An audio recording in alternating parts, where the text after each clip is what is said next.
Justice must be hot, must be alive. Justice can become a prisoner of the limits of a profession. We're not completely disagree with the books and the procedures, but the truth is that there were too many lawyers. When the relations between humans will be fair, there won't be need of stealing and killing. We will say for the first time that the common criminal is not the enemy of society, but his victim. Who would say that himself won't steal for food if needed, to feed his beloved ones? Don't think that I'm fomenting thefts, but we have to speak harshly to the people. Man does not come from God. It comes from the cavern, from the beast.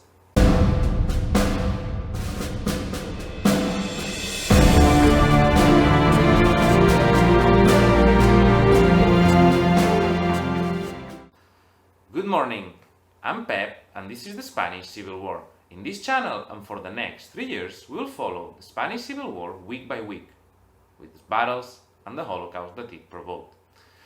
Last week we've covered some minor operations at the center of the peninsula that had their costing lives for no substantial gains. We said too that Queipo's offensive towards Malaga was halted last week as the nationalist troops consolidated their ground. This week he resumes the offensive, but we'll have to wait until the 28th, on Thursday, as the bad weather prevented him from resuming the operations before. We've also talked last week about the non-intervention committee and the distributions of zones for the control of the Spanish borders, and that could be dangerous for Franco, who relied heavily on the Italian and German help. We'll have the chance to talk about this again in a while, because before, as always, we're going to the fray. We'll start with Queipo's advance towards Malaga. Last week, after the previous week's fast advance, Queipo's troops consolidated their ground and prepared themselves to continue their attack. They had to postpone it for a while though, as the weather didn't allow further operations. In fact, we can't forget that we are in winter. Stale, for example, refers to the period of war that goes from the first battle of the A Coruña Road to the Battle of Guadalajara, both included, as the winter battles, even if this winter won't be particularly harsh, with some regions reaching a temperature above the average, at least in February. But we can't forget that Malaga, even if in the south of Spain, is surrounded by mountains, and the war there, in winter, is harsh. Madrid, on the other hand, where some minor skirmishes took place last week and this week too, is cold, and its surrounding areas are prone to be inundated by fog. In fact, according to a Republican war report this week, some nationalist planes landed behind loyalist lines due to the fog. So, going back to Queipo, when the weather allows him to resume the advance this week, now joined by an Italian column that advances from Antequera, there's no much the loyalist defenders can do. The nationalist advance progresses, and just 2 days after they resume their advance, Roata, the chief of the Italian Expeditionary Force, signs the order for the capture of Malaga. To see what follows, and Queipo's giving the order to his troops to, we'll have to wait until next week. But it seems that the city is doomed. Last week we said that we would have to forget about Madrid for a while as the nationalist troops were rethinking their strategy after realizing that the war would be long. Well, we should reformulate this, as the nationalists forgot about Madrid for a while, even if Franco is still planning to seize the capital, because right now the main focus of the war for them is in the south. But the loyalist forces continue with their minor operations against Franco's positions in the capital and its nearby area. If last week we had the loyalist forces seizing the Hospital Clínico but failing to hold Cerro de los Ángeles after seizing it, this week we see how loyalist forces under Antonio Ortega, with among them a vast battalion, will capture a fortified position at the Parque del Oeste, West Park, another secondary operation that will not change the overall war situation. The very same thing happens in the north, where other Basque troops in the cold will attack by the end of the week along the sector of Marquina, Eibar and Orduña, even though these small attacks won't change the front line substantially, and the situation in the back sector will remain quiet, with the loyalist forces trying to fortify themselves and the Francoist ones doing the same. And that should be it for the fields in Spain this week. Let's go now to the international stage, where last week we talked about the control zones and about Franco getting a bit nervous with that. With all the international developments that pointed towards an effective non-intervention plan for Spain, last week Anfuso told Franco he should not be expecting aid indefinitely. And we've said that Franco pleaded for at least 3 more months of aid.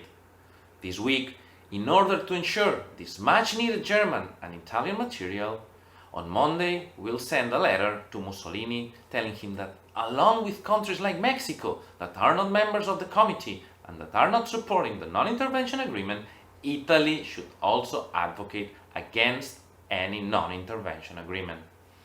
Apart from that, fearing an imminent implementation of the blockade, Franco will also send a request for more help to Hitler and Mussolini, and will agree to implement Roata's and von Feupel's suggestions in his further planning.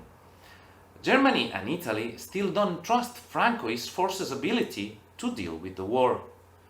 In fact, regarding Reata's and Feupel's suggestions, last week Franco received a proposal approved by Mussolini regarding the next moves of the CTV, the Italian Expeditionary Force, after the almost certain fall of Malaga, pointing towards an attack against Valencia, the new capital of the Republic and seat of the Republican government. This level of involvement suggesting the course of action of the Francoist forces, if we also consider all the Italian troops that were already deployed in Spain and the war material provided, it seems that there is little doubt about the Italian intervention. But we'll have to wait until the upcoming weeks to see what happens, because Franco needs these 3 months of supplies, and the German exterior minister will tell von Feupels the 28th this week that Germany would like the most effective control possible in order to be able to stop their shipments to Spain as soon as it is established. And these international land and naval control patrols are programmed to start in the upcoming weeks. In the rearguard, we'll start with the prologue of the May Days we were talking about last week, even if last week we said epilogue. Sorry for the mistake. I'm actually following 2 parallel Spanish Civil War timelines, this YouTube one and the Daily Post one. As said last week, a group of anarchists tried to force the entrance of one of their own onto the city council of La Fatarella, an agricultural village in Catalonia, as there have been some disagreement with agrarian collectivization there. We'll repeat that collectivization in the Catalan countryside was rarer than in Aragon, as the Catalan agricultural workers had their own trade union with its own agenda. Last week then, the agricultural workers from La Fatarella forced the anarchists to flee. But this week on Monday, 1,000 anarchists appeared in the village, gathering 34 agricultural workers and killing them. The Catalan property system was full of small owners, and collectivization only made sense for the biggest chunks of land belonging to big landowners. That's why collectivization was difficult to implement there. We should also add to the equation the Communist Party that defended private property in Spain, as ordered by the Comintern, that did not want to risk its relations with France. By now, 1/3 of the Communist Party in Spain are Spanish landowners that work the land themselves, and that's because they are attracted to the party's defense of private property and order. This Fatarella action could be considered as a kind of prologue of the Barcelona May Days, meaning that after this episode, anarchist power will progressively fade, and with it the repression in the loyalist rearguard will change definitively. We're not saying that the anarchists were the repressors behind the loyalist lines. In fact, we should remember that the Minister of Justice right now is the anarchist Garcia Oliver. We started our episode with a speech he made this week, the 31st of January. When Garcia Oliver took office in November 1936, there were no laws, nor did the state have institutions or the force to prevent the trade union patrols and the killings by the armed and raging mobs, like the ones that happened at the Modelo prison back in November 1936. In fact, Oliver, the anarchist, started to create new laws as Minister of Justice. One of the first we already mentioned back in December was a law regarding black market related crimes. More of them followed. So Garcia Oliver contributed to strengthening this state after its destruction in July 1936. The violence became by the end of 1936 more institutionalized. And as said, most of the Republican war crimes took part during the first 5 to 6 months of the war, as there was no state. We've already talked about this institutionalization of the Red Terror and its link to the decrease of deaths and the growth of control from the state. But, and here comes the problem for the anarchists, this rebuilding of the state is not compatible with the anarchist parastatalist institutions, as they may be called. But it will take some time until the state is strong enough to destroy them. Because right now, even with some internal crisis back in November when this happened, anarchists like Garcia Oliver are still in the government. So an open action against them, like the one that happened in Valencia at the end of October, is unlikely. If you want to check out the link to our episode covering the end of anarchist power in Valencia, it will pop out at the end of this episode. Remaining in the Republican rearguard, this week, the 27th, the famous communist 5th Regiment of the Militia that took part in the Guadarrama battle and the defense of Madrid, the regiment that became a model of the Communist Party discipline, the actual model for the creation of the Republican Popular Army, is dissolved. Its forces will be integrated in the 11th Division, Lister's Division, under Lister's command. The division was just created 3 days ago, and the bulk of its forces will come from the 5th Regiment. With a Republican unit disappearing, another one is created this week in a cabinet meeting in Valencia. The Spanish Republican government, in a follow-up of its educational policies, creates the Culture Militia on the 30th of January 1937. This militia, that will be effectively created the 2nd of February, will be composed of teachers attached to the units in the front line, in order to fight illiteracy among the Republican ranks. We've mentioned more than once the daunting task the Republic undertook in terms of education, in a country with a shameful illiteracy rate, in a time of world economic crisis. Remember that Primo de Rivera dictatorship fell in part as a consequence of 1929 financial crisis, and the Republic was born 2 years after the crisis. Despite that, despite the capital that fled the country, with the exception of the right-wing government of 1934-36, the Republic dedicated the few resources it had to combat illiteracy in Spain.